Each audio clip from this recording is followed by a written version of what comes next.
টাওয়ারে আগুনে নিহতের সংখ্যা বেড়ে ২৫ হয়েছে বলে জানিয়েছে পুলিশ। তাদের সবার মরদেহই স্বজনদের কাছে হস্তান্তর করা হয়েছে। পুলিশের নিয়ন্ত্রণ কক্ষ জানায়, এফআর টাওয়ারে আগুনের ঘটনায় নিহত ২৫ জনের মধ্যে ৬ জন নারী এবং ১৯ জন পুরুষ। তাদের বেশিরভাগের মৃত্যু হয়েছে আগুনে পুড়ে, শ্বাসরোধে কিংবা বাঁচার চেষ্টায় লাফিয়ে পড়ে। নিহতদের মধ্যে অ্যাপোলো হাসপাতালে রয়েছে ১ জন, ইউনাইটেড হাসপাতালে ৩ জন, সিএমএইচে ৪, কুর্মিটোলায় ৬ এবং ঢাকা মেডিকেলে ১০ জনের মরদেহ ছিল। দুর্ঘটনায় আহত ৭৩ জনের বেশিরভাগই প্রাথমিক চিকিৎসা নিয়ে ফিরে গেলেও একজনের অবস্থা আশঙ্কাজনক বলে জানিয়েছেন চিকিৎসকরা।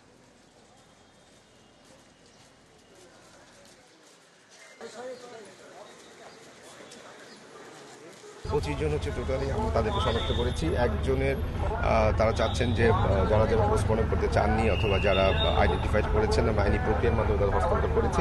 একজনের ডেড বডি এখনো ঢাকা মেডিকেল আছে, উনিও আইডেন্টিফাইড। আমরা আইনি প্রক্রিয়ায় যেটা হবে সেটা আমরা করব। যে কমিটিতে যদি কোনো বার্ন রোগী থাকে, যদি ওইখানে ম্যানেজ করা যায়, আর যদি বড় বেশি বার্ন থাকে আমি নিয়ে আসবো। তাহলে এখানে আছে ৬ জন। ৬ জনের মধ্যে একজন আশঙ্কাজনক।